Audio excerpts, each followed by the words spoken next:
네, 시작하겠습니다. 하태미 경제TV 시작하겠습니다. 우리 여러분을 가장 사랑하는 방송, 개인 투자자를 가장 사랑하는 방송, 개인 투자자들께 힘이 되고자 노력하는 방송입니다. 우리나라 증권사들이 매매만 하라고 펼쳐놓고 개인 투자자들께 아무런 지원도 하지 않는 현실에 화가 나서 제가 여러분께 해드리고 있습니다. 자, 어제 미국 시장이 미국의 기준금리가 인상이 됐습니다. 인상이 됐는데요. 그걸 무슨 한번 보겠습니다. 미국의 기준금리가요. 이렇네요. 참. 그래서 작년 3월에 첫 기준금리 인상을 시작했습니다.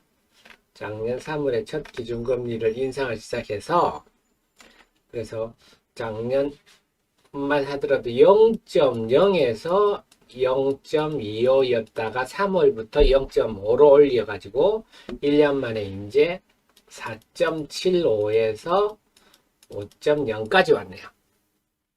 그리고 지금 좋아요 많이 까먹으셨는데요. 좋아요 눌러주십시오. 그러니까 불과 1년 전만 하더라도 미국 금리가 0%였습니다. 네, 그게 지금 4.75에서 5.0, 1년 만에 4.75%를 올렸네요. 그래서 이 뭐랄까요, 이 충격이 앞으로 어떻게 벌어질지, 지금 최근에 이제 미국의 SVB가 망하고 또 유럽의 크레딧 스위스가 경영권이 넘어가고 이런 일이 발생하고 있는데, 이게 충격이 어떤 식으로 벌어질지는 아무도 모른다. 그러니까 지금 오늘 나온 얘기는 이제 미국의 MBS 모기지 정권이죠. 우리 주택담보대출 채권을 기초자산으로 한 파생 채권이 되겠습니다. 유동한 채권이 되겠는데요. 모기지 채권이 앞으로 어떻게 될지 모른다. 이게 앞으로 이 모기지 채권이 지금 또 부실화될 조짐이 있지 않습니까? 우리나라도 지금 주택담보대출 연체율이 올라가고 있는 거랑 마찬가지입니다. 이게 어떤 일이 벌어질지. 그 다음에 이번에 크레딧 스위스를 UBS가 인수하는 과정에서 AT1 코코 펀드라고 해서, 보통 이건 어떤 거였냐면 그 주식보다는 좀 더 안전하고 채권보다는 금리를 많이 쳐주는, 그래서 이게 자본으로 쳐주는 거거든요. 그래서 이자는 조금 더 주지만 주식은 아닌, 그래서 자본을 해주니까 많이 발행했는데, 이거 22조치를 다 상경을 시켜버려서 22조가 휴지가 되어버렸습니다. 정말 엄청난 일이죠. 그래서 이게 앞으로 어떤 영향을 또 파급 효과를 줄지 이를 봐야 되겠는데요. 자, 아무튼 이런 상황임에도 어제 파월 의장은 정말 깝깝한 소리를 했습니다. 기자회견에서 물가 안정이 너무 중요하기 때문에 올해 말까지 기준금리를 올려야 한다고 생각한다. 전혀 바뀐 게 없네요. 그래서 현재 연내 인하를 고려하지 않고 있다. 그래서 금리 인하를 예상하고 있다면 완전히 잘못된 것이다. 쐐기를 박았습니다. 참 똥끼는 놈이 큰 소리 친다는 말이죠. 자기가 지금 사고를 쳤는데 무슨 사고를 쳤는지도 모르고 아직도 전혀 그래서 그런데 제가 그 말씀 드렸어요. 앞에 데일리에서도 미국이 금리를 FOMC에서 금리를 그렇습니다. 금리를 발표될 중이고 큰 폭 하락할 가능성을 배제할 수 없다. 이번 기준금리는 동결을 해도 빠지고 인상을 해도 빠지고 그럴 상황이다 했던 겁니다. 제가 그걸 정확하게 좀 안 해놨나요? 제가 한번 찾아볼게요. 그래서 지금은 별로 소위 말해 유도리가 없는 그런 상황입니다. 그래서 이번에 미국 증시가 어제 그래서 나스닥이 금리 인하 발표하고 나서 이때 발표했거든요. 쭉 금리 인상 발표 쭉 하더니 파월 의장의 기자회견하고 쭉 빠졌는데 어제는 동결해도 빠졌을 겁니다. 지금은 말씀드렸지만 우선 물가 문제, 인플레이션 문제가 있고요. 여기다가 금융 시스템 위기도 왔고요. 이제 경기 침체 우려까지 등장하고 있어서 뭐 지금 무슨 일을 하더라도 내 악재로 해석할 준비가 다 돼 있는 상황. 만약에 동결을 했으면 주가가 올랐을 거냐? 저는 그렇게 안 보고, 동결했어도, 와, 경기 침체 우려가 이렇게 임박했구나. 이런 얘기 나오면서 또 빠졌을 거예요. 근데 은행은 어제는 또, 뭐, 재무장관이 나와가지고, 예금 뭐, 전면적인 보호는 없다. 막 이런 얘기 하면서 은행주들이 어제 많이 빠졌습니다. 다음 채권 금리는 어제 떨어졌어요. 그리고 이게 우리 시장에 미칠 영향은 어제 외국인들이 그 환율은 여기에 선물 시장에서 빠졌어요. 그래서 오늘 보니까 우리 환율은 좀 떨어지는 분위기 속에서 그렇다면 외국인들이 우리 시장에 큰 폭 하락할 가능성은 큰 폭 순매도할 가능성은 별로 없다. 어제 외국인들이 양시에 순매수했는데 어제는 전향적으로 시가총액 상위 종목을 샀습니다. 외국인들이. 그렇기 때문에 어제 매수는 별 의미는 없다 하지만 제가 오늘 지금 상황을 볼 때 미국 시장이 하락을 했지만 그럼 개장 때는 약세 출발은 하겠으나 외국인들이 오늘 큰 폭 순매도 할 가능성은 낮지 않느냐 이렇게 봅니다. 물론 뭐 프로그램 매도가 크게 나온다 이러면 또 다른 문제지만 그래서 오늘은 결국 우리 시장 내부 분위기로 가지 않겠느냐 싶은데 지금 코스닥 건대 때 보면은 지난 3월 고점에 왔어요. 그래서 지난 전고점에 대한 매물대에 대한 조정은 있을 수 있겠다. 그래서 뭐 지금 미국 영향을 만약에 우리 시장에 빠진다 하면 만약에 빠진다고 한다면요. 미국 영향 때문에 빠졌다 이게 아니라 전고점에 왔기 때문에 매물대 받고 숨고르기 한다 이 정도 해석해야 되겠고 여기서 우리가 주요 테마 두 가지를 제가 쭉 정리를 했습니다. 첫째는 로봇 테마인데요. 제가 올해 통렬히 저 자신을 반성하고 있는 부분이 이 부분입니다. 보통 연초가 되면요. 그 해의 성장주가 움직이는데 저는 로봇 테마를 꿈에도 생각을 못했습니다. 로봇 테마가 올해 1월 2일 날 저점을 찍고 개장일 날 로봇 테마주가 많이 빠졌더라고요. 이후부터 쭉 올라오는데 로봇 우리가 뭐 경험 많은 우리 투자자들은 아시겠지만 옛날에도 로봇 관련주 한 번씩 테마가 불었거든요. 근데 잠시 불다가 끝나고 크게 하락하고 이래가지고 저는 로봇 테마는 아이고 무슨 로봇 같은 소리냐 그러고 말았는데 야 이런 장쾌한 시세가 나네요. 그 정답을 삼성전자 한종희 부회장이 얘기를 했습니다. 로봇 사업에 총 역량을 집중하겠다. 새로운 성장 동력으로 로봇이 이제 이러고 말하고 보니까 로봇이 이렇게 우리한테 가까이 왔나? 삼성그룹이나 되는 쪽에서 역량을 집중하고 새로운 성장 동력으로 삼아야 할 정도가 로봇이구나. 그동안 로봇을 너무 우습게 봤구나. 이런 생각이 듭니다. 그래서 지금 보면 이제 로봇주 중에는 소위 1군에 해당하는 게 연초부터 오른 종목들이 레인보우 로보틱스하고 SBB테크가 지금 레인보우 로보틱스는 삼성에서 거의 사실상 인수를 했죠. 지금 루머는 SBB테크는 현대차에서 뭐 한다, 투자한다 이런 루머가 있고요. 루머입니다. 그럼 뉴로테크는 한화에서 한다 뭐 이런 루머가 있습니다. 어쨌거나 삼성이 이렇게 역량을 집중하면 여타 그룹들도 로봇에 신경을 안 쓸 수가 없겠죠. 그래서 이 로봇 테마가 뭐 지금까지 그래왔던 이게 일시적인 테마가 아니고 이것도 좀 2차 전지만큼이나 좀 뚜렷한 테마로 자리 잡을 것 같습니다. 그래서 레인보우 로보틱스, SBB테크가 300%대 이야 다음 유로메카가 250%. 그래서 이렇게 1군들이 쭉 달리다 보니까 3월 중순부터는 2군들이 움직입니다. 그래서 항상 주식시장은요, 1군이 쫙 뻗고 나면 그 바통을 1군이 이제 좀 힘에 붙이면 2군으로 바통이 넘어가거든요. 그래서 새로운 종목을 계속 찾는데, 최근에 SPG, 인탑스, 모델 솔루션 이런 종목들이 3월 들어서 이제 저점을 찍고 고개를 들기 시작합니다. 그래서 뭐 앞으로 3군도 나오겠죠. 그래서 로봇 테마가 좀 막연하지 않습니까? 뭐가 로봇이냐? 로봇 태권브이 같은 로봇도 있는 거고 우리 집에 청소기 하는 로봇도 로봇이고 요즘은 음식점 가면 서빙해주는 로봇도 음식 갖다 주는 로봇도 있고요. 뭐 그 다음에 반도체 장비에 들어간 반도체 이송 장치 이런 로봇도 있고 많은데, 그러다 보니까 막연하기는 하지만 관련주를 이것도 로봇 관련주에 이렇게 다 갖다 붙이기는 좋아요.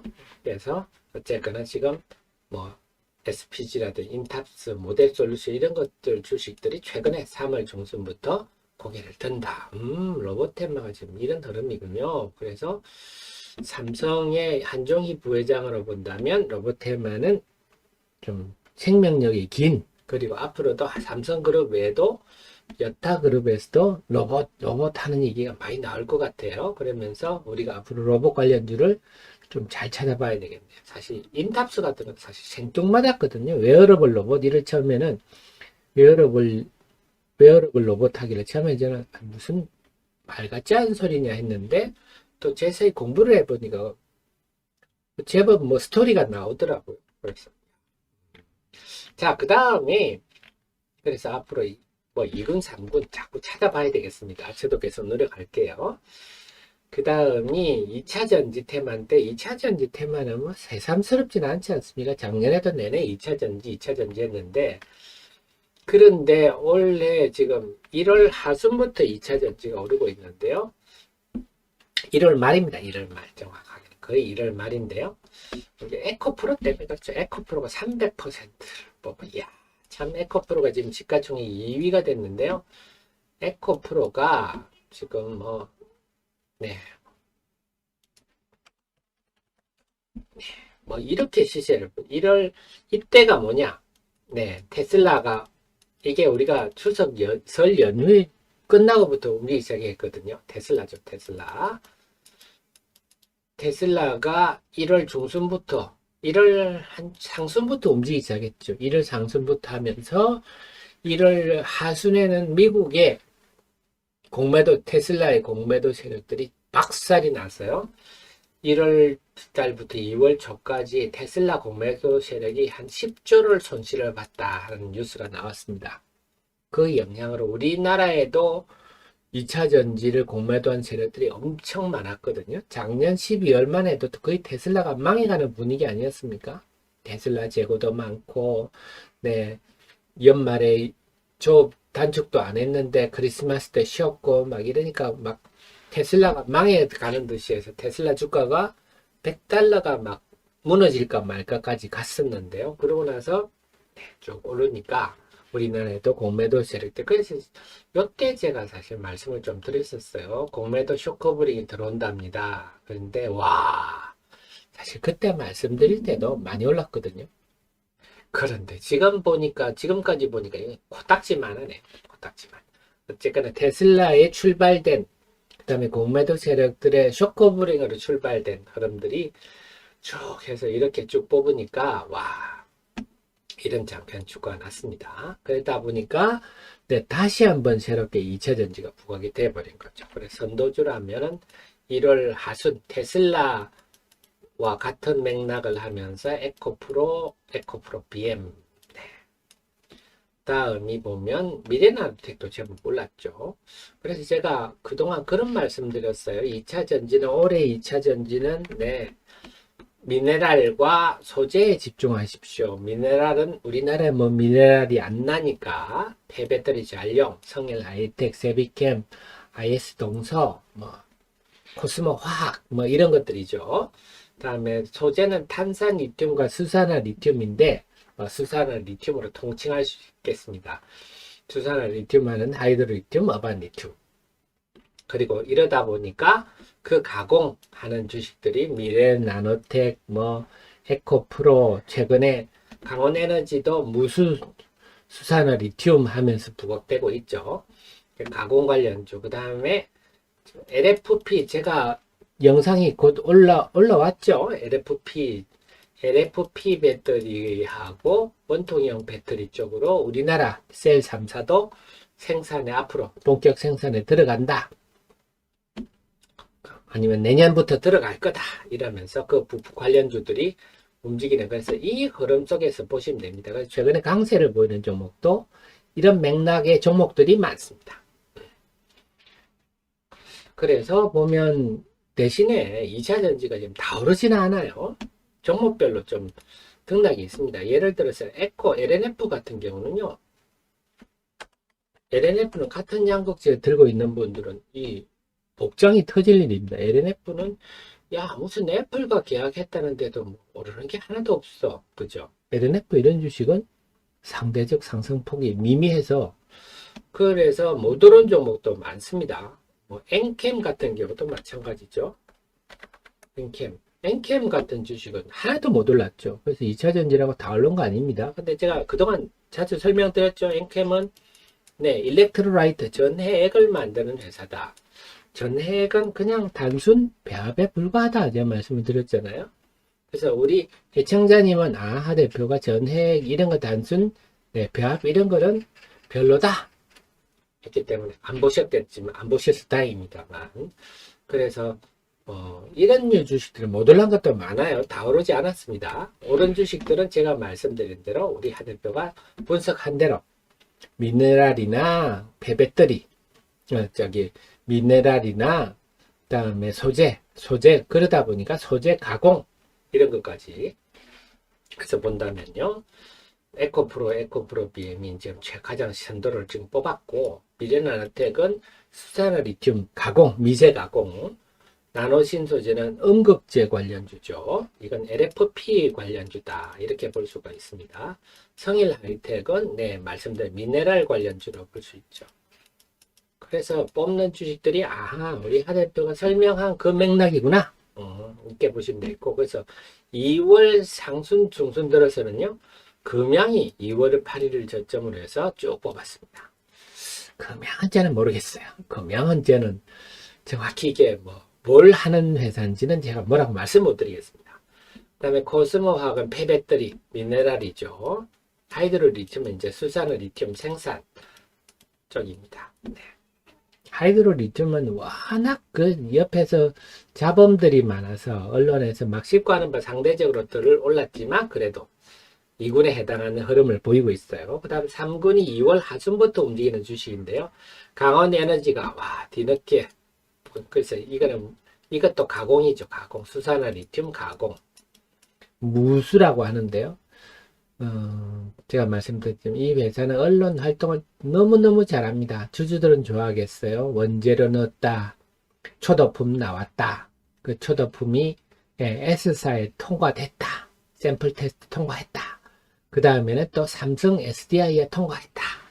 조금 좀 심하다 싶은데요. 강원에너지가 그래서 주가가 주주들은 좋겠어요. 그러니까 이런 때마다 이런 기사를 내는 거예요.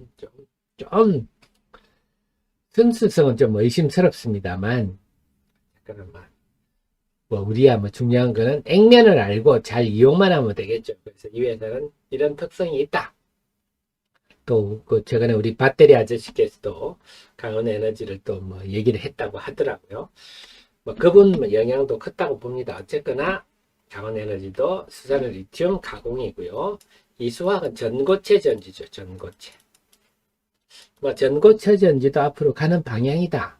앞으로 어떻게 될지는 모르지만 미래 전지다 하는 입장. 코스모 신소재가 양극재도 최근에 다시 부각됐고요. TCC 스틸 요거는 원통형 배터리죠. 그 다음에 에코앤드림. 요즘 에코앤드림은 제가 시총 그리고 제가 말씀드린 게 시총 3천억 내외의 개성 있는 종목. 그래서 제가 늘 말씀을 드린 게 에코앤드림, 그 득산 테코피아, 그 다음에 캠트로스 이런 종목을 말씀드렸죠. 시총 한 3천억 내외. 코스닥이 지금 웬만큼 방귀 끼면 다 1조 넘는데 각자 개성이 뚜렷하면서도 시총이 쌉니다 하는 주식인데요. 에코앤드림이 최근에 이게 제가 방송 때 여러 번 설명드렸지만 전구체, 소입경 전구체 아닙니까? 그게 요즘 어린 펀드 매니저들, 애널리스트들이 회사 탐방을 많이 하는 모양입니다. 어제 많이 간 것 같은데 최근에 이틀 동안 에코앤드림에 이제 묻혀서 그 다음에 상신 EDP 이것도 원통형 배터리죠. 그래서 지금 주도하는 흐름 종목들 보니까 하 대표가 말한 딱 그 맥락 안에 있군요. 그 밖에 있는 종목들은 지금 별로입니다. 주가가 2차전지라고 지금 다 오른 게 아니에요. 그래서 이런 내용을 아는 우리 애청자님들, 정의원님, 프로의원님, CEO님들은 시장의 맥락을 정확히 알고 대응하실 수가 있고, 모르시는 분은 엉뚱한 2차전지 주식 들고 왜 안 오르지? 네, 그렇게 하고 있습니다. 네, 피셔맨 정제화 가공은요, 우리가 탄산 리튬을 원조로 해서요, 수산화 리튬을 만드는 거거든요. 그래서 탄산 리튬을 이렇게 변환하는 거, 결국 수산화 리튬을 생산하는 게 정제죠. 정제라고 하면 변환이라고 보시면 탄산 리튬 원료로 해서 수산화 리튬을 생산하는 것과 이 생산은 수산화 리튬 지금의 가공업체들은요, 지금 현재는 뭐 미국의 알버말, 주로 이제 중국의 간펑 리튬이죠. 간펑 리튬으로부터 수산화 리튬을 사와 가지고 이거 이제 미세 잘게 부수는 걸 하는 게 미래나노테이고요. 그 다음에 에코프로 이노베이션은 저는 주가 미세 가공을 알고 있습니다. 그 다음에 지금 부각되는 게 이제 이 수산화 리튬에서 습기를 확 제거하는 거, 무수하는 게 뭐 강원 에너지. 사실 무수란 게 별거 없습니다. 보일러 가지고요. 그냥 불 떼는 겁니다. 그 보일러 업체 그래서 사실 모르겠어요. 앞으로는 모르겠는데 잘 됐으면 좋겠습니다만 무수는 보일러 가지고 습기 날리는 겁니다. 그래서 다르죠. 그래서 간펑 리튬도 수산화 리튬을 생산하는 업체죠. 수산화 리튬 생산하는 업체로부터 수산화 리튬을 사와서 잘게 뽀개고, 네, 물기도 빼고 뭐 이런 일 하는 겁니다. 자, 그래서 이런 흐름이군요. 그래서 2차 전지는 이런 맥락 큰 흐름은 2차 전지에 올해 하 대표가 주목하라는 그 흐름대로 가고 있군요. 말씀을 드렸고요. 그러면서 바통이 이렇게 이어받고 있어서 최근에 TCC 스틸 이런 거는 이제 LG 에너지 솔루션의 원통형 배터리 때문에 TCC 스틸, 뭐 더구전자 이런 게 최근에 등장하지 않았습니까? 그러니까 앞으로도 계속 뭘 찾아봐야 되겠습니다. 이런 맥락으로 가고 있다. 네. 그래서 본다면 제가 보면 이제 뭐 JO 요거는 이제 CNT 만드는 회사 신규 상장주, 그 다음에 캠트로스 득산 테크피아 뭐 이런 정도가 이제 계속 개별주 찾기 하면 이제 우리 정의원님, 프로의원님, CEO님은 이제 항상 아셔야 될 게 우리 하 대표는 너무 빠르다, 매우 빠르다. 왜? 저 양반은 전화에 고시 공부하듯이 잠만 자고 맨날 주식만 분석하고 있기 때문에 저 양반 속도로 보면 안 된다. 지금 제가 에코앤 드림을 말씀드린 지 오래됐거든요. 이 방송에도 설명한 지 오래됐는데 이제야 애널리스트들이 최근에 회사에 몰려가고 있습니다. 그래서 어제 그제 많이 오른 거예요. 어제 이제 탐방한 애널리스트들 글들이 어제 막 올라오더라고. 이제 막 전구체, 소익경 전구체가 어쩌고 질문한 거 보니까 하나도 모르더라고요. 지금 이제 그런 거 하고 있는 단계다. 마찬가지입니다. 지금 애널리스트들이 제이오도 잘 모르고요. 캠트로스 잘 모르고 덕산 테크피아도 잘 모를 겁니다. 근데 우리 하 대표가 항상 빨리 알려주더라. 빨리 알려드릴 수밖에 없는 게 하 대표가 모든 업종을 다 분석하고 있기 때문에 여러분께 마찬가지. 좀 전에도 우리 피셔맨님 질문 주신 피셔맨님 공부 많이 하시는 분이거든요. 근데 피셔맨님이 아직도 정제와 가공을 질문하실 정도니까 시장의 상황, 사람들이 강원에너지니 뭐 미래나 그렇다고 이 미래나 어떻게 가공이 아무것도 아닌 건 아닙니다. 이 부분도 성장성이 있습니다. 성장성이 있지만 아직도 시장은 개인 투자자들은 뭐 애널리스트는 마찬가지로 우리나라에 소재 전문가가 없어서 그렇습니다. 네. 그래서 오늘은 뭐 이런 각자 흐름대로 가지 않겠느냐. 개장 초반에 지금 양시장 하락 출발 분위기지만 10시 반 외국인이 오늘 특별히 크게 순매도할 분위기가 아니라서 하락 출발 후에 좀 낙폭을 줄이면서 각자 갈 길을 가지 않겠냐 싶습니다. 그러면 개장 전 방송 여기까지 하고 곧바로 개장 방송 시작하도록 하겠습니다.